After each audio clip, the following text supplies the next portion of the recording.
Sometimes shining means planting hope one seed at a time. Wangari Maathai grew up in Kenya surrounded by trees, rivers, and farmland.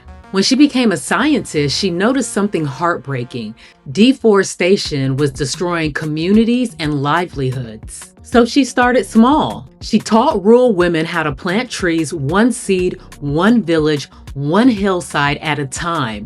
That movement became the Green Belt movement, which planted over 50 million trees, restored land, empowered women, and rebuilt economies. She was arrested, threatened, beaten, and still she refused to stop. In 2004, Wangari Maathai became the first African woman to win the Nobel Peace Prize. She proved that environmental justice, women's rights, and human dignity are all connected. If you're ready to lead with courage and impact, join me at A Lady Named Pearl Leadership Academy. Visit aladynamedpearl.com and enroll today. Because, like Miss Wangari, you were born to shine.